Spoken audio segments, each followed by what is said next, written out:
The Downtown Rams podcast is brought to you today by Draft. Looking for the best fantasy sports site on the planet? Sign up with Draft today. For a limited time only, our listeners will receive $3 matching their first deposit of at least $10. Use promo code DTR or visit draft.com/DTR to sign up now. Draft. Fantasy for the people. Now enjoy the show. Caught by Brandon Cooks. Shoot your arrows. Cooper Kupp plucks it out of the air and gives the Rams the lead. Robert Wood, touchdown. LA.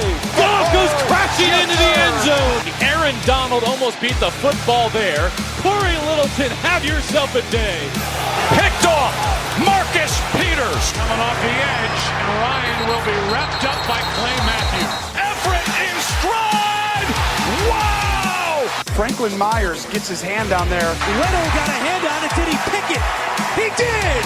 Racing down the sideline is Aqib Talib. Gurley for MVP! Touchdown LA! Picked off by John Johnson. Well, it's Dante Fowler who is able to get to Breeze. Greg Zuerlein sends the Rams to the Super Bowl! LA will play for the Lombardi! Welcome back, guys, to another Downtown Rams podcast episode. It is 248. I'm your host, Jake Ellenbogen. Joining me, as always, is Alexis Kraft, and we're here to preview the Rams and 49ers game. A little bit different this time around. The 49ers are 4-0, and the Rams are 3-2. So it is a must-win game for the Rams, obviously, as they do have the threat of falling to 3-3 and losing 3 straight for, I believe, the first time in Sean McVay's head coaching career. But before we get into that, Alexis, you made it pretty clear on social media. You have a lot of stuff to say about this game, what you believe is going to happen with this game, and what you believe is going to happen with the Rams.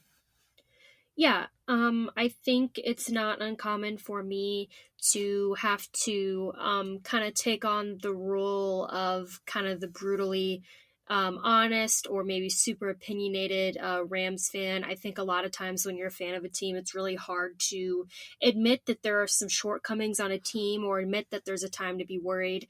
Guys, this is it. If I've got to be the one to say it, I'm going to say it. I mean, we're at 3-2. If we lose this game, we are at 3-3. And not only are we at 3-3, the 49ers, who are in our division, will be at 5-0. Because again, when you look at team wins and losses, sometimes it's like, okay, we can take a couple losses, we'll be fine, but not when you have other teams in your division doing super well. Because even if we win more games than we lose, if other teams in our division still win more games than we do, it doesn't mean anything. So now is the time this week that we have to win. It's not, well, we might, be okay if we don't win, because yes, there's a small percentage if we do lose to the 49ers that we can manage to pull it out. But what people are failing to see right now is this 49ers team, and I'll be the first to admit, I thought they were overhyped. Guess what, guys? I watched the game against the Browns. They're not overhyped. That is a good football team. Seattle is a good football team. So we've got 2 other teams in our division that are playing better than we are right now. That's just the truth. They're playing better than we are. And you don't, have to take my word for it. You can look at statistics and you can look in the win column. That's just the truth. They're playing better than we are. We have to be better. But the good news is that we can be better. We are a talented team for whatever reason. And Jake and I will get into it. We're not playing the way that we can be. And again, there's a lot of reasons for that, but that's just the truth. I'm not saying we're not a talented team. I'm saying that we have to get it together. Now is the time. We're going this Sunday to play a division rival in San Francisco, which is a team that is a good football team. They've got a lot of momentum right now. They're on a roll. And guys, you know what? You're going to get so annoyed with me, but I've been saying since week 1 of preseason that this offensive line that the Rams have should terrify you. I said it week 1, 2, 3, and 4 preseason, and I've said it after every single game of this season. So if you have not caught the drift yet, I don't know what to tell you, because Jake, we did do a post on our Instagram asking people to leave their thoughts about the offensive line and, just kind of the general sentiment of what people, Rams fans are thinking. And it was not great. 90% of people get it now. I think that 90% of people, obviously we don't have time to go through all 80 comments from the Instagram, but like people are now kind of starting to wake up and are wondering what the hell is going on. A lot of us are wondering what the hell is going on. Jake and I will get into it. Again, you don't have to like me. You can think I'm being quote unquote negative, but guys, I'm not being negative. I'm pointing out the facts. The fact is we're 3-2, and arguably we could be 5-0 right now. I mean, the game that we lost to Seattle, we should not have lost, but we put ourselves in a position to lose and ended up losing. And then the game against Tampa Bay, I mean, that game we deserved to lose. I mean, we talked about that in the recap, but again, there's always games every season that teams just for whatever reason lose it, and games that they should have won talent-wise but don't because for whatever reason they just don't play well. That was the game against Tampa Bay. But going into San Francisco, Jake, I'm going to let you start off. What do you think should be the number one worry going into San Francisco this Sunday? Yeah, I first off, with what you said, I don't think anything you said was wrong. We have different opinions, but I don't think anything you said was quote-unquote wrong. With that being said, it's definitely the defensive line. And you look at the fact that they got D Ford, DeForest Buckner, Arik Armstead, and of course Nick Bosa. That's a really good front four. It's better than the Rams, and I know people are going to be mad I said that, but let's be honest here. The Rams defensive line is entirely predicated on how well Aaron Donald plays, and of course he plays well every week, but Michael Brockers, he's having his best year he has probably had since entering the league as a pass rusher, but he hasn't been as efficient in the run defense department. I'm sorry, but Sebastian Joseph Day is not what everybody was, telling us he was going to be coming into this year. Trust the coaching staff. They know best. They do, but sometimes you can admit when they're wrong. I'll tell you right now, I think the Rams miss Ndamukong Suh, and I think the Rams miss John Franklin Myers. I think A-gap pressure is going to be huge in this one, as well as many games moving forward, and that is something that the 49ers have that the Rams have in Aaron Donald, but as you saw, I think he's the first player ever to be penta teamed, right? Like I've never seen 5 guys surrounding a player the way that one clip showed. I mean, Aaron Donald had 5 guys surrounding him. He was penta teamed, and the Rams didn't get a sack on that play. Inexcusable. But anyway, it's the defensive line. Okay, first off, just looking at Nick Bosa, I had him as my number 2 pass rusher in this class, behind Brian Burns, and he's having a hell of a year too. But Nick Bosa is the real deal, and he showed you that on Monday night. Albeit it was against Greg Robinson, who is downright pathetic and should not start in an NFL game, but he had himself a game and he blew up on the scene. Next, on the other side, you have D Ford, who I aforementioned D Ford. They traded for him. He was basically shipped out of Kansas City contract, but also I do think, they'll never say it, but I do think, that offsides penalty had something to do with him leaving Kansas City, because let's be real here, he cost them a shot at the Super Bowl. And he's very talented, so you're adding another pass rusher there. And then here's the thing, DeForest Buckner. So there's been Aaron Donald, and everyone talks about Aaron Donald, but DeForest Buckner is also somebody that wears 99, and he is phenomenal. He's a physical freak. He's like 6'7", 6'8", 300 pounds, moves extremely well. One of those freakish talents out of Oregon. They had a bunch of them. They had Deion Jordan. They had Buckner, and of course they had Arik Armstead, who of course is on this defensive line, and he's somebody that took a little bit to get going, late bloomer, but it looks like he's really found his rhythm, and I'm really impressed with his ability on film. He's just gotten so much better as a football player, and obviously the hope for the 49ers, if you're a fan of theirs, is that Solomon Thomas finds that, because he is a early first round pick that is looking like a bust, but they have him in that rotation as well. So the 49ers defensive line is the reason why they're number one against the run. Okay. They are holding running backs to the fewest yards allowed this season. And then on top of it, they have a running game that is basically breaking off 200-yard games, whether it's Breida, whether it's Jeffrey Wilson, whether it's Tevin Coleman, and they still have Jerick McKinnon, who's out for the year, basically. So what they've done, getting the most out of what they have, it's very impressive. And you've said it before on this show, you can't make excuses. Everybody plays with injuries. The Rams didn't have Taylor Rapp. Get over it. Go out and win a football game. That's what the 49ers have been doing for, all year so far. This game is no different. Left tackle's gone. So, you have, the left tackle gone. And then you have McGlinchey, who's also gone. So, just the idea that, you lose those two guys. McGlinchey's going to be out 4 to 6 weeks. So, because he had to get his knee scoped. I mean, that's just, it's terrible. So now they have to start, 2 tackles in one of the hardest positions to, get some help there. Justin Skule, and it would be down to Sam Young, because Joe Staley is out at the moment, who's one of the best tackles in football. So to answer your question, it's defensive line, and they're doing a damn good job of keeping everything together as other stuff kind of falls apart along the way.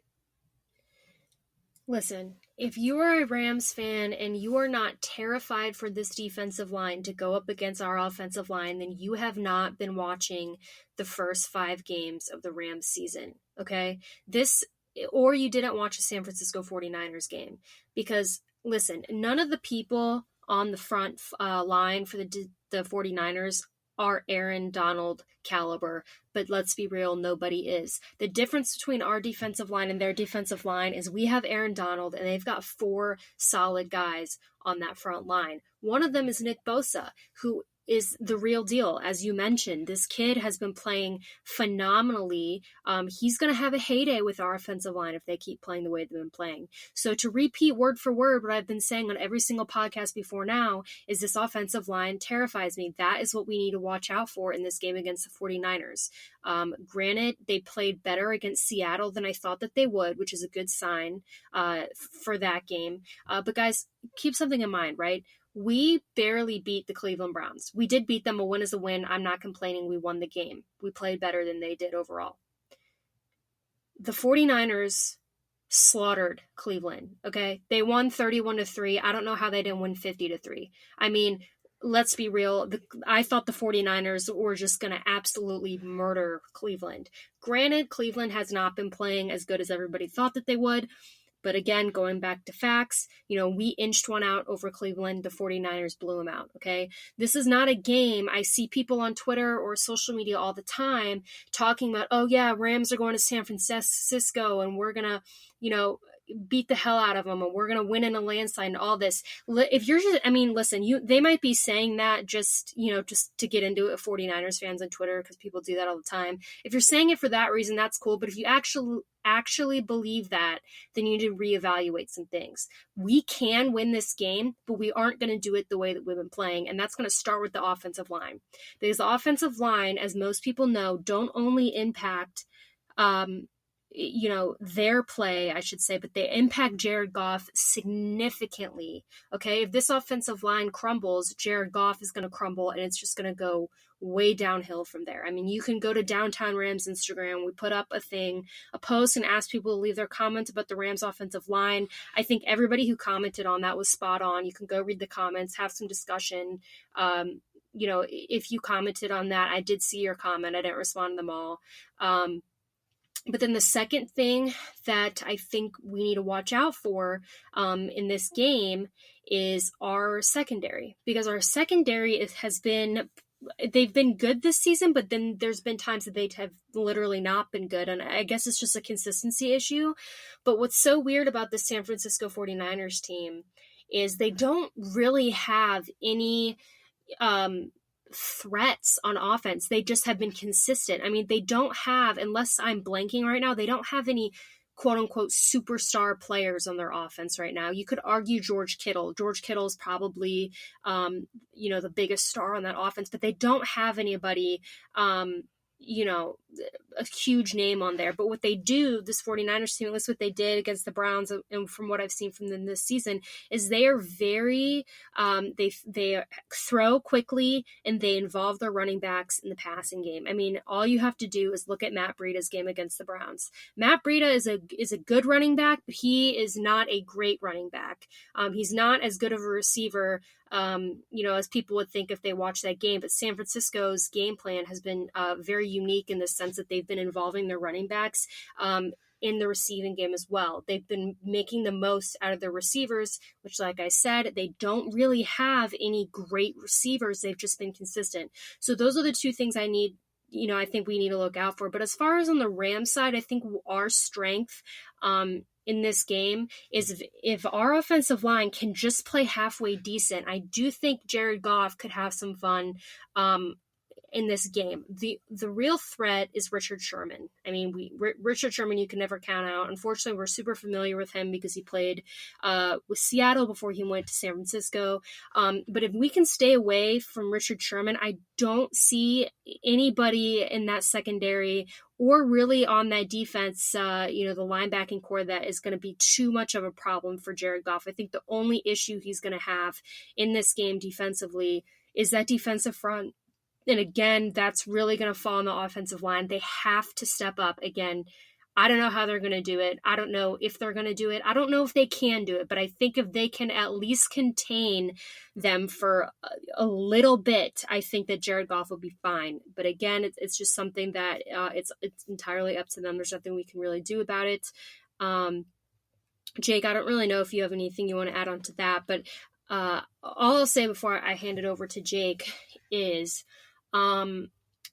again, when we talk about this, and obviously I'm a little bit more, I don't want to say brutally honest, but I mean, I have a different approach to this, because I think I talk to people all the time, who are very, very, very frustrated with this Rams team, but they don't want people to be vocal about it. Here's my thought on that. If you are frustrated with the Rams, you have every single right to tweet about it. You have every single right to talk about it. If you have a podcast, you have every single right to go on that podcast and be vocal about it. It is one thing to be frustrated with the team and say, what can we do to make it better? We can be better. And then another thing to just get on a show and trash a team. I am not trashing the Rams. I'm not being negative. I am pointing out most of the things that I'm pointing out are facts about how the Rams have played in the past game. A lot of it, I don't think that anything I've said you could really argue with. I mean, if you don't think the Rams offensive line has been borderline atrocious this year, then again, I don't know what to tell you. I mean, arguably right now, the Rams offensive line is one of the worst in the league. And again, I'm pretty sure, I don't have it pulled up in front of me, statistics can back that up for this season. That's not really even an argument. So again, I'm not saying these things to trash the Rams. I'm just saying, Jake, and you might disagree with me, but if we don't win this game this week, the outlook for the rest of the season for the Rams is going to be significantly different and arguably significantly worse than it's going to look if we can pull through and beat this unbeaten 49ers team. What is your thoughts on that? Yeah, so I mean, it was a matter of time, and we were definitely going to disagree. I find myself, like, I really like your argument, though. Obviously, defensive line, we went over. The linebackers, I do disagree with you a tad.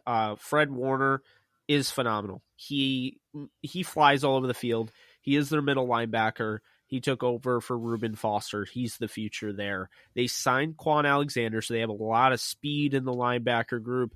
A lot of speed for the new age linebacker speed, guys that can cover really anybody, guys that can stick with the running backs. I think that's really important. Obviously, the Rams don't really have linebackers that run in the 4-3s, 4-4s, but the 49ers do.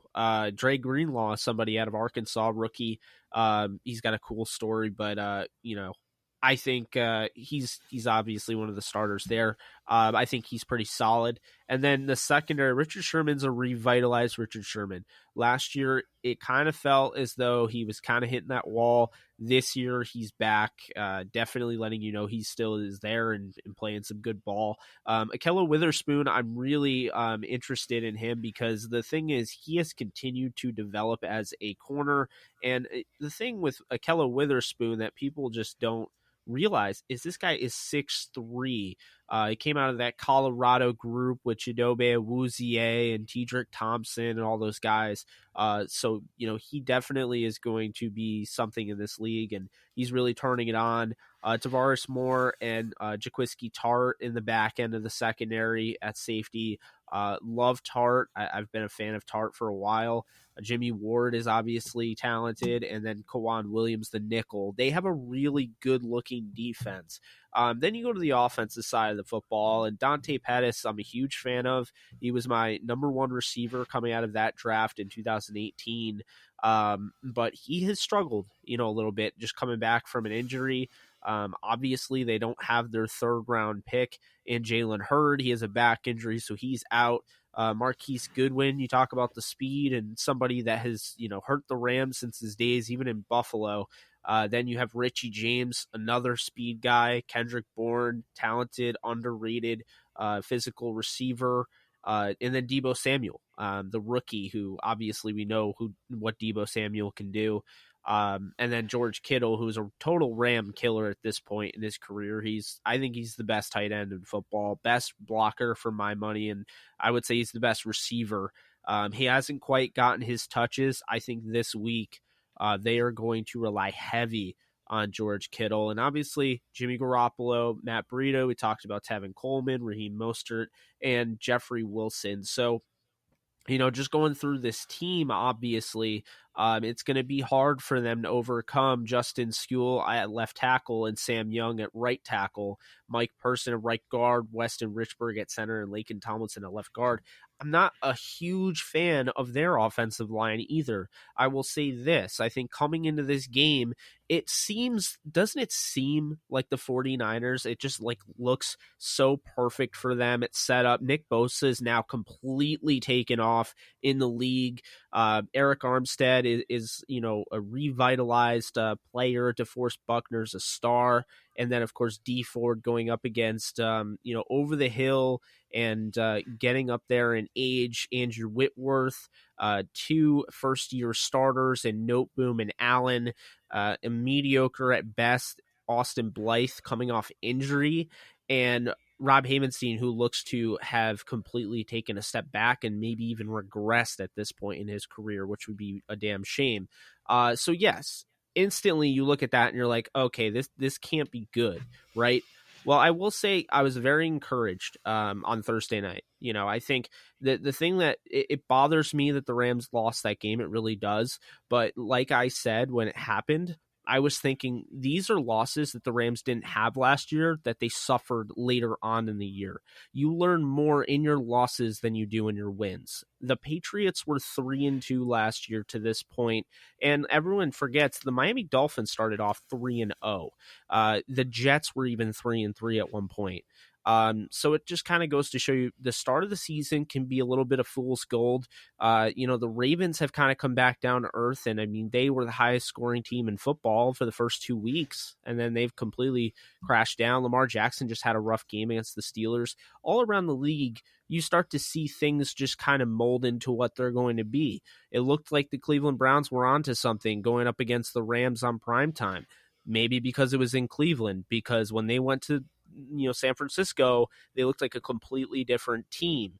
Now, San Francisco hasn't really played anybody. That's kind of where I am right now. I don't know how good San Francisco is. I think we learned that this Sunday at the Coliseum. I think if this was in San Francisco, I think I might lean towards a San Francisco victory. But, actually, no, I wouldn't, because I don't see Sean McVay losing, 3 in a row. I don't see it, and even so, I mean, the Rams might not even have Todd Gurley, and I still don't see it.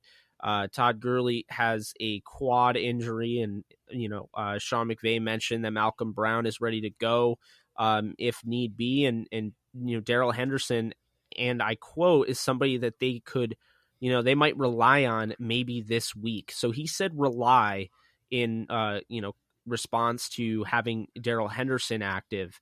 That would be huge. I think this would be a huge time to do that.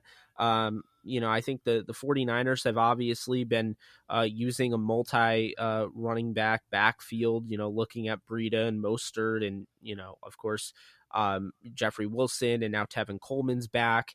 So would it be interesting to see that? I think the Rams do have to mix things up, because if they just go with a regular approach to just kind of attack this defensive line and run a lot, either with Todd Gurley or Malcolm Brown, I don't think this defensive line is just going to budge because you're running at them. I do think they're legit. I do think this defense is legit. I actually question the offense. I wasn't a huge fan of the way they looked. They were bailed out by, on Monday Night Football, they were bailed out by a really bad play where, Baker Mayfield has it right on the money to Antonio Callaway, and he drops it, but he throws it up in the air, and it was a pick. There were multiple turnovers forced by the defense, and it put them in perfect position to capitalize. You had Matt Breida run for 80 yards. He ran through wide open holes, but Jimmy Garoppolo hasn't done anything where I'm like, oh no, he's going to come in and absolutely slice up this defense. I will say, I think you mentioned it with the short passing game.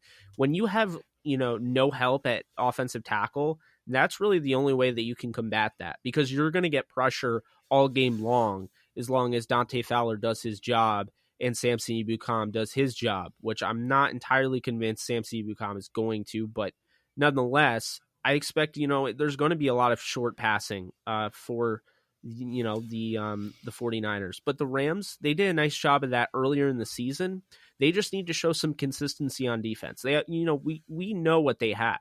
I think it's going to be imperative for somebody to step up in regards to covering George Kittle, and that's probably going to be John Johnson or Eric Weddle.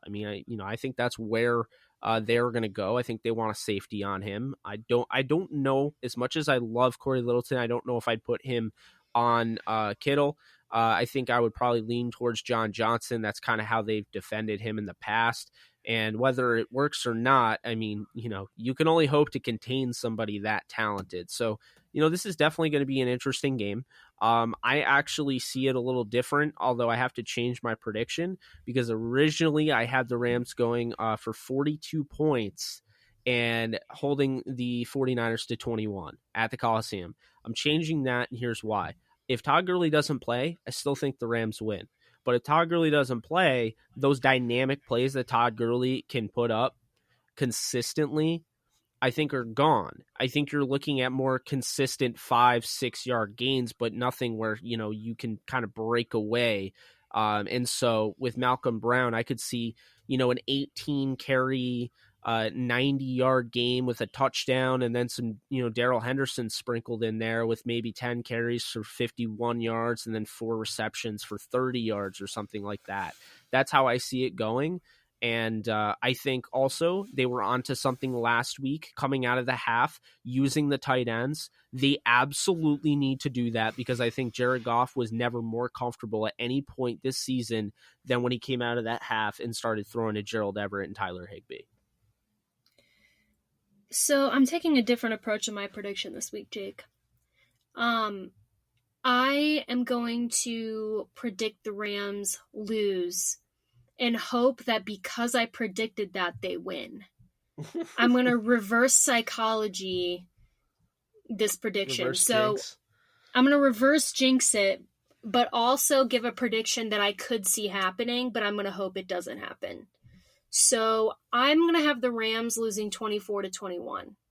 I think that Jared Goff is going to really, really struggle this game, but I don't think it's going to be for his mistakes that he made earlier in the season. Obviously, earlier in the season, he was in his head a lot. He made a lot of mental errors, like not seeing wide open receivers holding on the ball. But I think that the sole reason that Jared Goff is going to struggle this game is because I think our offensive line is going to really struggle But I also think San Francisco's offensive line is going to really struggle. I think Aaron Donald is going to have at least one sack. I think you could see maybe Michael Brockers even get one. I think there's going to be a lot of room to play with this San Francisco 49ers offensive line. I don't think that they're going to have a great game either. So I'm basically saying both offensive lines are going to really, really struggle this game. I think in the end, I'm saying that the 49ers are going to win 24-21. I hope I'm wrong. Again, if you have any issues, you can send all your hateful comments to @ the Alexis Craft on Twitter, because we'll do it anyway. But that's my prediction. I'm really worried about the Rams going into this game. I do think the Rams are the more talented team, but they're not playing like it, and they haven't been. I think by now in week 6, they've had a lot of opportunity to get a lot better, and they haven't made the most of it. So that's my prediction. Be mad about it. I don't care. That's what I'm saying.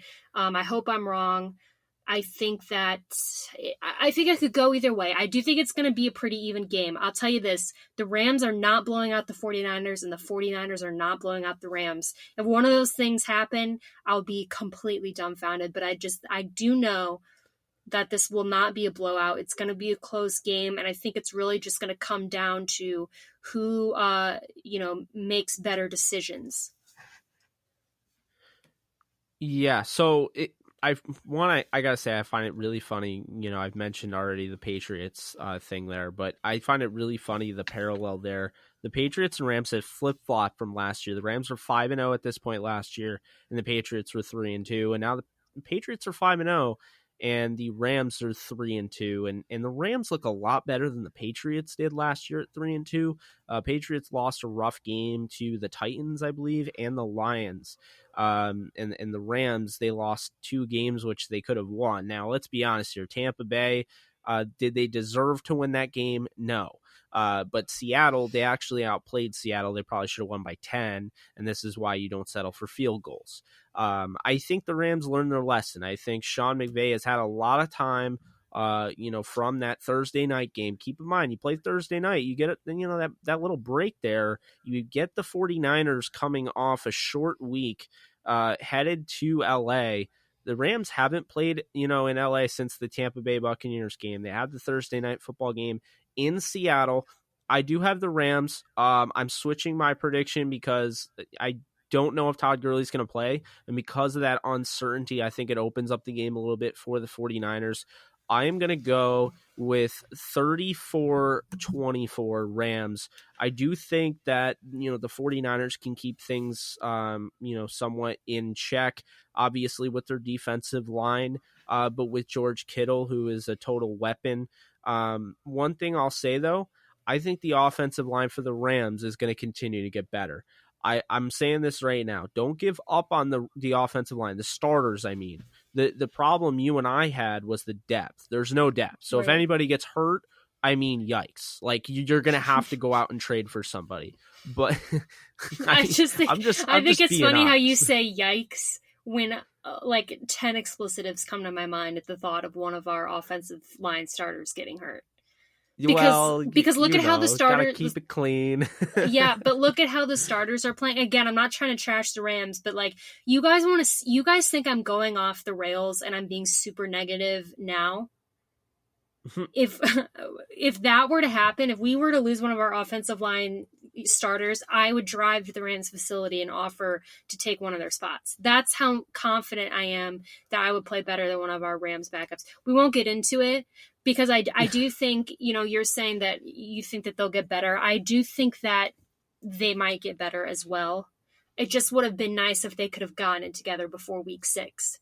We can see. They knew it was a gamble, though. It's a gamble, but if we get to week 10, I don't want to hear it anymore. If we get to week 10 and our offensive line still folds at every snap, then I'm just going to stop talking about it because I'm already tired of talking about it from week 1 of preseason, and people don't want to hear it anymore. So that's from my end. I get it. I'm not gonna go on about it, but I just want to warn everybody that if one of our offensive linemen gets hurt, I'm going AWOL. You're not going to hear from me for a while. Well, yeah. Okay. So I'm being um, dramatic, but I'm trying to drive my point home. I mean, no, I get it. I think, anytime you're running, I mean, here's the thing. They went with a project, right? And it's ballsy. They went with a ballsy approach. They could have signed your Jordan Mills. They could have signed, Ryan Groy. They could have, gotten one of the, a John Jerry. They could have gone for one of those veterans that aren't very good, but they're just okay enough to get by if you have enough talent around them. They decided to go with Noteboom and Allen. Guys that, could end up being huge booms, no pun intended, but they could also bust. And, it could also be that it's too early for them to be on a team like this and be in this type of role. But this was the risk they took. They decided not to pay Roger Saffold $11 million, for a year. And I mean, I can't say I blame them. You have a lot to take care of next offseason. So I think they were looking ahead there and they decided to go this approach. Unfortunately, we're seeing just the beginning of, how hard it is to keep a dynasty together and build a team. Like that's, it's why the Patriots are so impressive because, the Rams have been able to do all this with Goff on his rookie deal. But now that Goff is paid, it's going to be harder. You're going to have to get value, and they're going to have to be doing things like this at other positions moving forward in the future.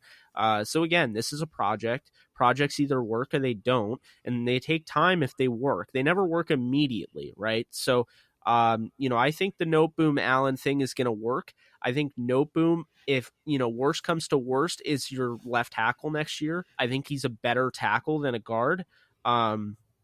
That's just my opinion, just from seeing him play both positions. I do think the Rams can move on from Austin Blythe. He's not somebody that I would pay long term because he hasn't shown me anything since after those 11 games last year.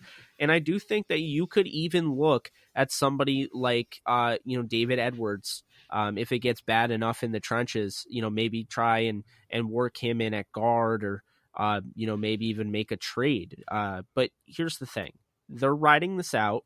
I don't know how long they're going to ride it out because keep in mind with the trade deadline around week 8, week 9, you're kind of on a time limit, right? You're on a time crunch. That's the last time that you can really alter your team in a way that you might be able to do it enough to turn yourself from a contender to a Super Bowl contender or a bubble team to a playoff team. You see what I'm saying? So they don't have a lot of time, but we'll definitely see. I see this offensive line getting better. I saw Jared Goff getting a lot better. He's more comfortable. I see Tyler Higbee, who is leaps and bounds ahead of where he was physically last year. Just in that game alone, Gerald Everett. I love that they went, as soon as Cooks got hurt, they went right to Gerald Everett as wide receiver 3 and not Josh Reynolds. I loved that because Josh Reynolds has not shown me enough to even get snaps in this offense. He needs to show more. So, I think the arrow is trending up, and that's the craziest thing that you're going to hear because the Rams just, they just lost. But the arrow's trending up. The Rams lost at the right time. It humbled them early on. This is going to be a nasty team, come January. They will absolutely be in the playoffs. They will absolutely have a shot at the number 1 seed. And I mean, as Aaron Rodgers said, when everyone was questioning the season a few years back, relax. It's going to be okay. This is the Los Angeles Rams coached by Sean McVay with Wade Phillips. They have an incredible team on paper, right? I mean, this is one of the best teams that they've had.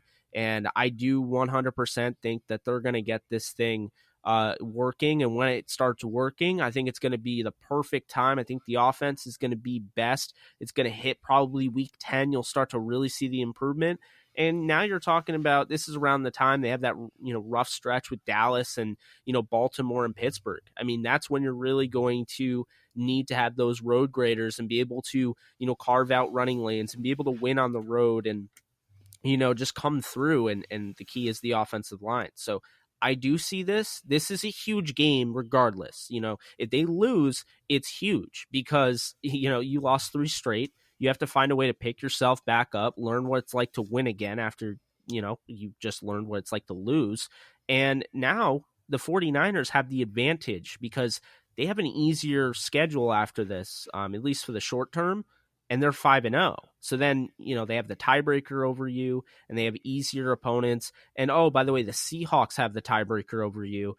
So then it becomes a little tough. So you don't want to see that. But this game is going to, put the Rams on a trajectory, whether it's good or bad. I don't see them losing this game. I really don't. I think the 49ers are better than I anticipated them being, but I don't think they're an elite team. And I think the Rams are going to prove that this weekend, that they're good, but they're not quite good enough to call them, a Super Bowl contender or whatever we're hearing right now. I agree. Yeah, I think you're right. I'm excited, for the game. I hope that we do well. I hope I'm wrong. I hope everybody steps up, and we will see on Sunday. We'll see you on Sunday. So for Jake Ellenbogen, she's Alexis Kraft. If you like what you heard, be sure to subscribe and leave a review wherever you get your podcasts. And we'll be back following the game. So enjoy the game. Later, guys.